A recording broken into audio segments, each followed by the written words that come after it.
In the winter of 1993, a sealed envelope arrived at Cool Ball Learning Center in Pocono Mountain, Pennsylvania. It was not the first. It would not be the last. Inside was a death threat. Specific, personal, directed at a teacher. Over the next 2 years, the threats would escalate. Razor blades, a doll constructed to resemble her, a wound that needed 8 stitches, images designed to humiliate her publicly. Police would eventually make an arrest. A jury would sit. A verdict would be reached. And the most important question in the case, the one that should have changed everything, would never be fully answered.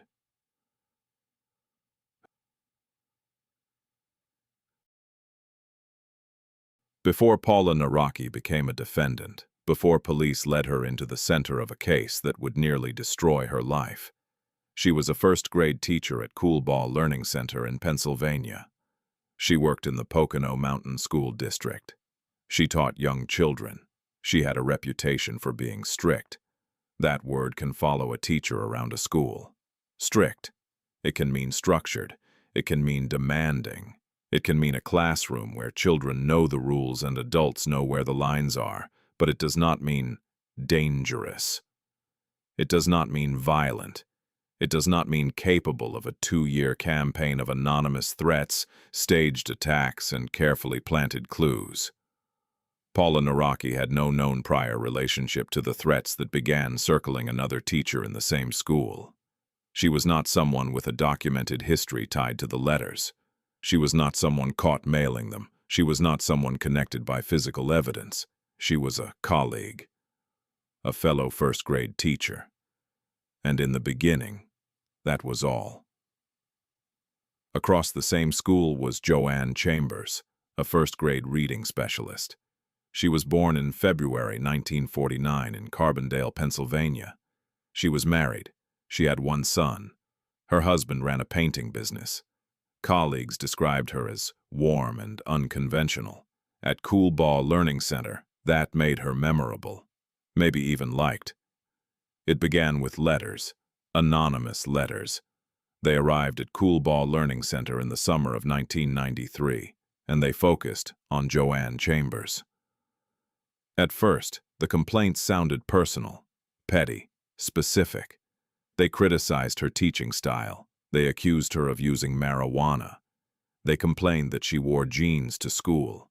They pointed to a water fight between faculty, something that, in the language of the letters, became evidence of something improper. The tone was threatening, but it was also intimate. Whoever wrote them seemed close enough to know details from inside the school. That mattered. Because when a threat comes from nowhere, investigators ask who has access, who has knowledge, who has motive, and these letters appeared to carry all 3. By fall, the letters no longer stayed at school. They began arriving at Joanne Chambers' home in Carbondale. The campaign crossed a boundary. It followed her from the workplace into private life. The language escalated. Death threats, explicit sexual content. One letter carried a line that sounded less like anger and more like a dare.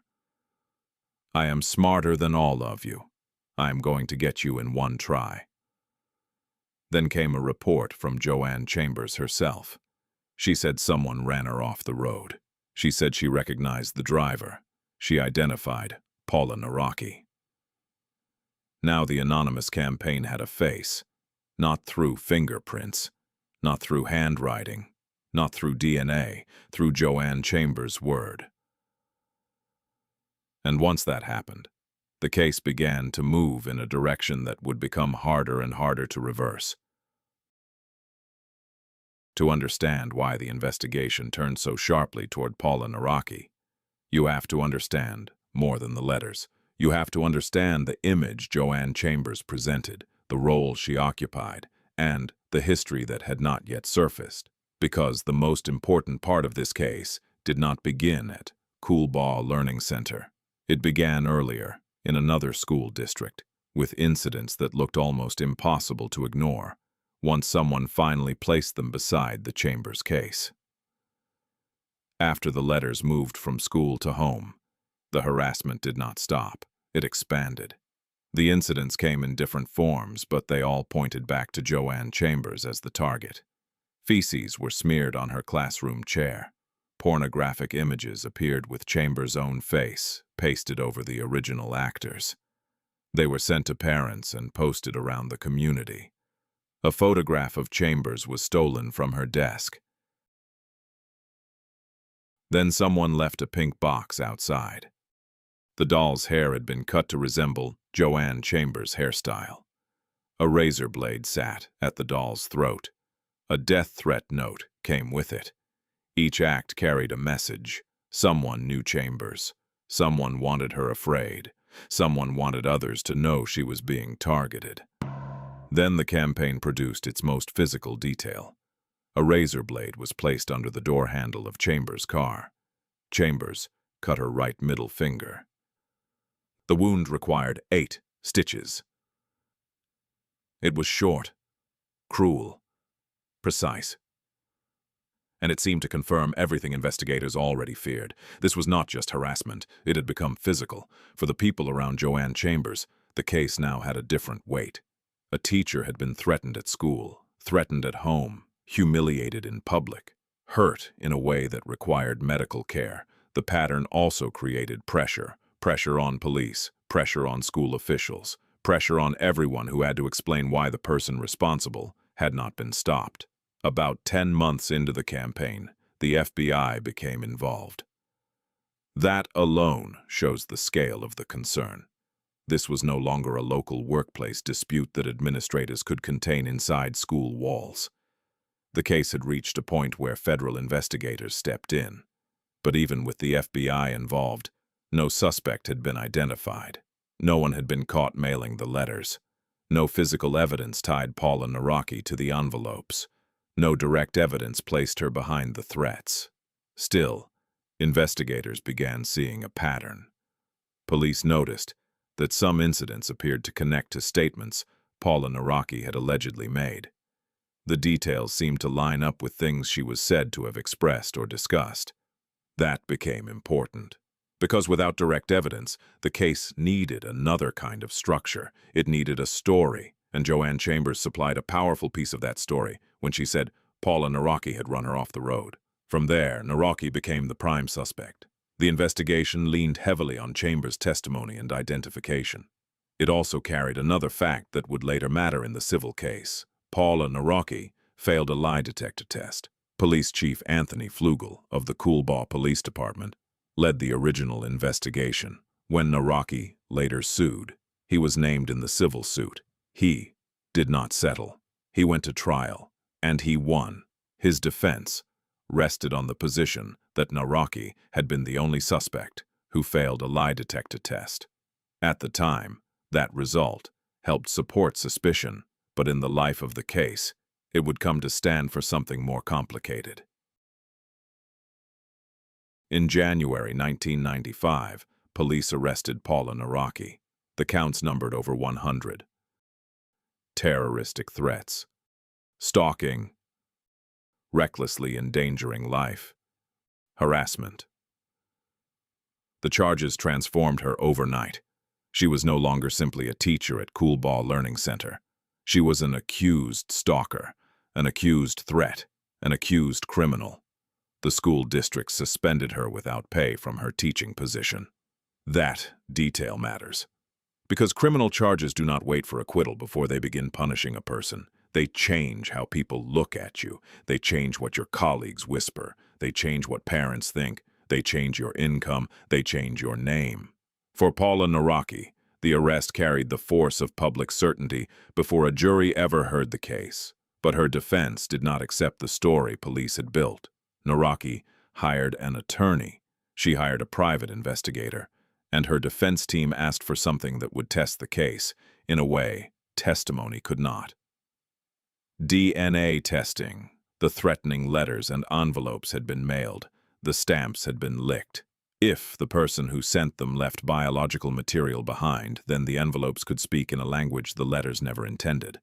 Not accusation, not rumor, not fear, DNA. The defense requested testing of the threatening letters and envelopes. The result was direct. The DNA on the licked envelope stamps did not match Paula Nawrocki. That should have changed everything. But in a case built over 2 years, one result did not immediately undo the momentum. By then, Nawrocki had already been arrested. She had already been suspended. She had already become the person many people believed had done it. The investigation had a suspect. The public had a story, and Joanne Chambers still stood at the center of that story as the victim. The DNA said Paula Nawrocki did not lick the stamps, but it did not yet say who did, and until investigators answered that second question, the case remained suspended between two possibilities. Either the real sender was still out there, or the investigation had been pointed in the wrong direction from the beginning. The DNA said Paula Nawrocki did not do it, but that alone was not enough to explain the campaign or to show why the same kinds of incidents kept returning with such specific force. The break came from somewhere outside the case file. It came from Joanne Chambers' past. Defense investigators began looking at Joanne Chambers, not as a victim, as a person with a history.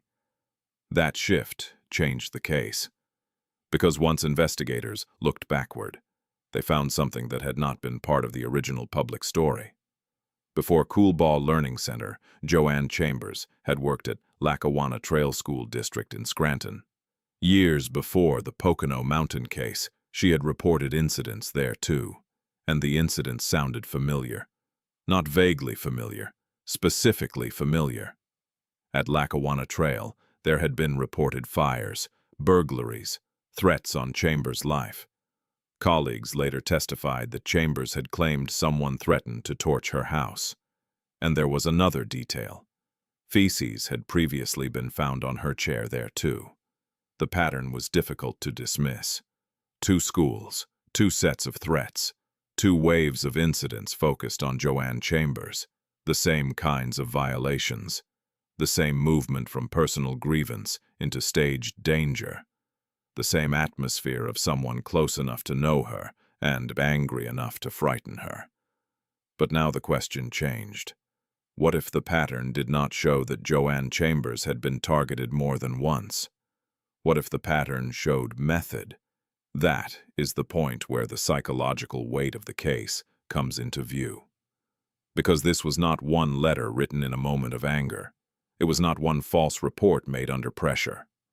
According to the evidence that emerged, this campaign required time. It required materials. It required planning. It required a willingness to create threats, report threats, live under those threats, and let another woman absorb the consequences. And it lasted 2 years. 2 years of letters, 2 years of escalation, 2 years of police attention, 2 years in which Joanne Chambers appeared to live as the victim of a campaign she had actually orchestrated. The defense investigators still needed proof.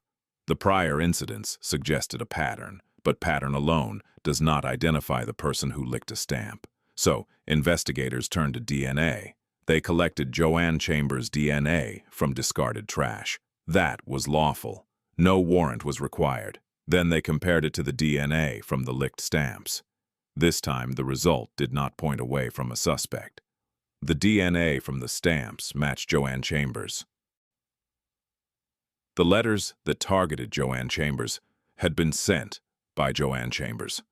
The campaign against Joanne Chambers had been created by Joanne Chambers. And the person charged with more than 100 counts, Paula Nawrocki, did not match the DNA on the stamps. Let that sequence sit for a moment. The letters began at school. They moved to Chambers' home. The threats escalated. A doll was made to resemble her.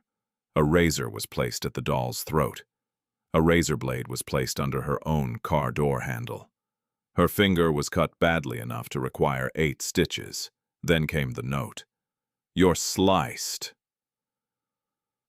The detail is hard to absorb because it forces the case into a different category. If the evidence is what it appeared to be, then Joanne Chambers did not merely write anonymous letters. She staged fear around herself. She created evidence against herself. She sustained a public identity as a person under attack. And she identified Paula Nawrocki as the person behind it. The strongest physical detail is the razor wound, not because of the injury alone. It creates a medical record. It gives investigators something concrete. It gives the story force. And in this case, it helped push suspicion toward another teacher. This is where the case becomes more disturbing than a simple false accusation. A false accusation can be impulsive. A lie can begin as a way out of one moment. But this campaign had rhythm. It built. It adapted. It used the school, the home, the community, and the criminal justice system. It took private acts and made them public. It turned humiliation into evidence. It turned injury into proof. And all of it moved attention toward Paula Nawrocki. The Barbie doll detail also matters, but not because it is theatrical. It matters because it was specific. The hair had been cut to match Chambers' hairstyle. The object did not threaten a random teacher. It performed a threat against Joanne Chambers. It was constructed to say, "This is personal." The pornographic images worked the same way. They used Chambers' own face. They were distributed to parents and posted around the community. The effect was humiliation. Public exposure, a violation that appeared designed to make Chambers look like a victim of obsession. But the same detail also raised a hard question once the DNA results emerged. If Chambers sent the letters, and if the campaign centered on images and objects sourced from her own life, then how much of the material had been selected, because only she could control it? How every item was assembled, how each mailing was prepared without detection, what reasoning accompanied each escalation. None of that was ever publicly answered. It does not say how every item was made. It does not say how every mailing was prepared. It does not explain every decision in Chambers' mind. And it would be speculation to pretend otherwise. But the evidence that is provided creates a stark outline. The stamps match Chambers. The prior pattern followed Chambers. The reported incidents at her previous school resembled the incidents at Cool Ball Learning Center, and Paula Nawrocki, the woman arrested for the campaign, did not match the DNA. That is not a small inconsistency. It is the center of the case. From the outside, one of the most unsettling parts is how ordinary everything around the campaign appeared to be. Joanne Chambers was not described as an outsider. She was a reading specialist, a wife, a mother, a colleague described as warm and unconventional. She had a husband with a painting business. She worked in an elementary school. She moved through a world built around children, classrooms, routines, and trust. And at the same time, the evidence showed that someone was conducting a long campaign of anonymous harassment. The horror lies in that overlap, not in any single grotesque incident, not in the language of the threats, in the patience, in the deliberateness, in the way a person could maintain an apparently normal life while creating fear around herself and blame around someone else. For investigators, the prior school history should have raised a different set of questions. Had anyone at Lackawanna Trail been blamed? Had anyone's career been damaged there? Were the fires, burglaries, and threats ever solved? Was there another victim before Paula Nawrocki? Those questions were never publicly answered. The record gives only the pattern. But the pattern is enough to change how the Chambers case looks. Because if a person reports nearly identical incidents in two different school districts years apart, then the second investigation should not begin and end with a coworker's supposed motive. It should ask why the same kinds of events keep happening around the same person. That question came too late for Paula Nawrocki. By the time the DNA pointed to Chambers, Nawrocki had already been arrested. She had already lost pay. She had already faced over 100 counts. She had already watched her name become attached to threats, stalking, and harassment. And that is one of the central failures of the case. The system did not merely suspect the wrong person. It acted. It charged. It suspended. It let one woman's life absorb the force of another woman's story. In 1996, a Monroe County jury acquitted Paula Nawrocki of all charges. All charges, not some, not the most serious ones, all of them. The verdict did what the investigation had failed to do. It separated Nawrocki from the campaign in the eyes of the law, but acquittal does not erase what came before it. It does not give back the months of fear. It does not undo the public accusation. It does not restore the confidence people had before an arrest. It does not make a teacher's classroom feel untouched by suspicion.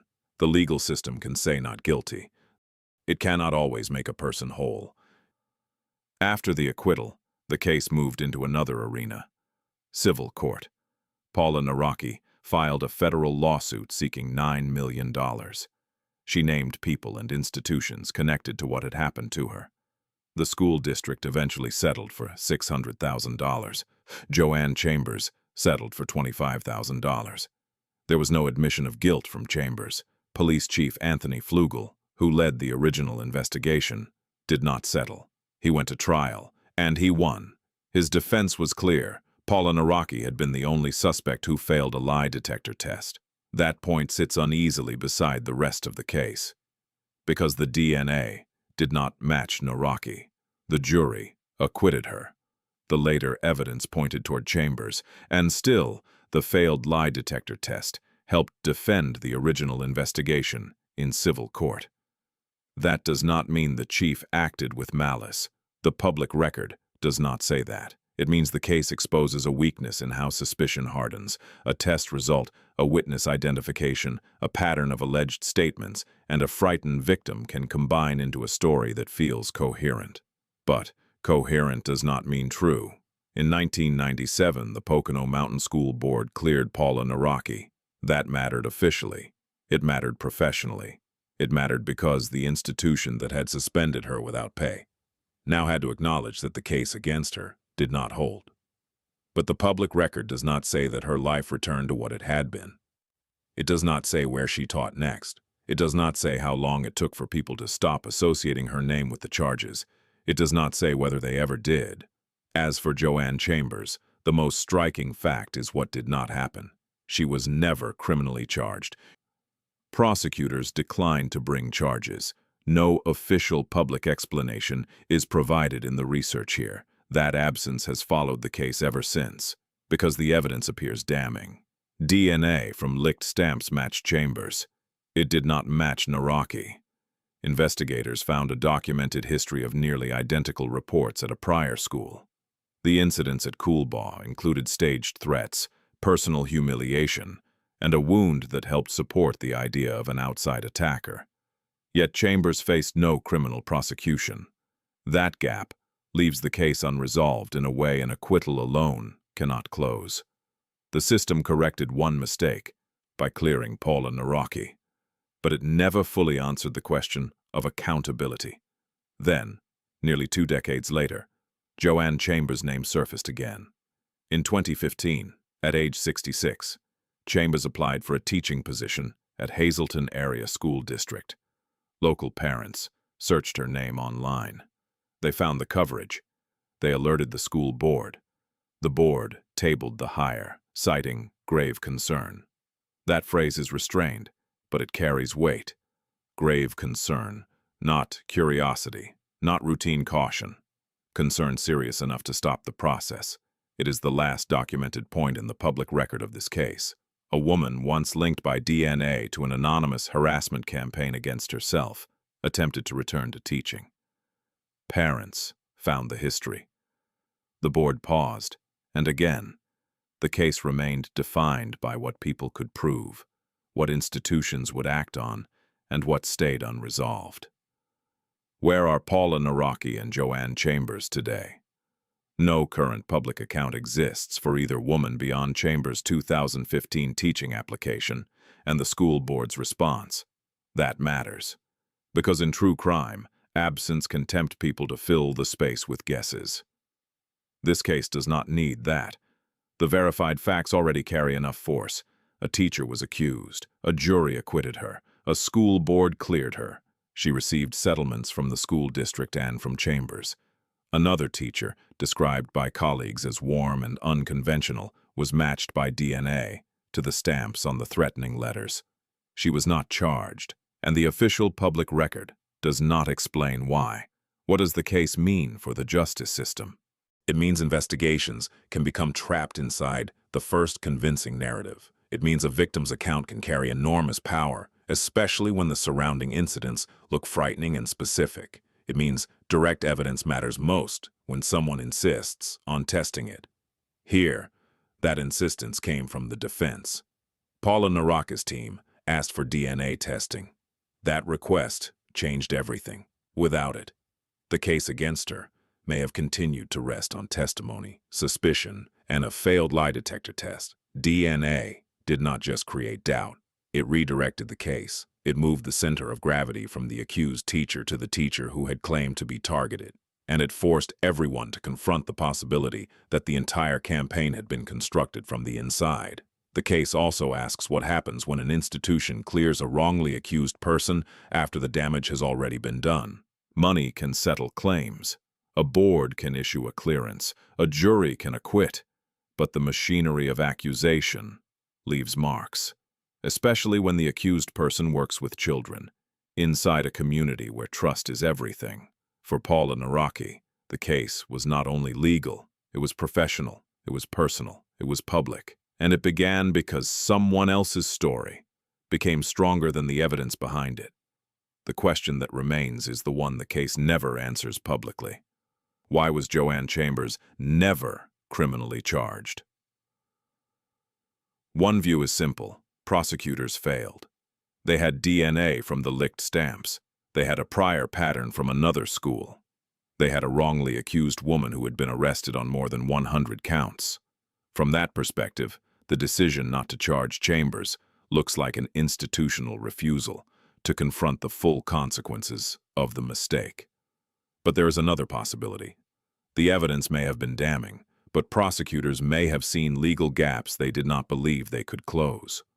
DNA on stamps could show who licked envelopes. It might not by itself prove who created every incident, staged every object, or made every threat beyond a reasonable doubt. The prior school pattern could look powerful to investigators and the public while still creating questions inside a courtroom. And a case built around a person staging attacks against herself would have required prosecutors to explain not only what happened, but why the original investigation had gone so wrong. That does not make the decision satisfying. It makes it more troubling, because the legal system depends on standards of proof. But it also depends on the public belief that when evidence reveals a wrongful accusation, the system will follow that evidence wherever it leads. In the Chambers case, it did not fully do that. It cleared Paula Nawrocki. It paid her settlements. It allowed Joanne Chambers to avoid criminal charges. And it left behind a set of questions no verdict ever answered. What happened at Lackawanna Trail School District? Was there another victim before Paula Nawrocki? Did Joanne Chambers ever admit privately what the DNA appeared to show? Was the motive professional jealousy, a need for victimhood, or something else entirely? Those are theories, unless evidence proves them. And then there is the lie detector test. Paula Nawrocki failed one. She was innocent. So what does that tell us about how much trust any investigation should place in a result like that? This case is not disturbing because of one letter, one doll, or one razor blade. It is disturbing because of duration, because of patience,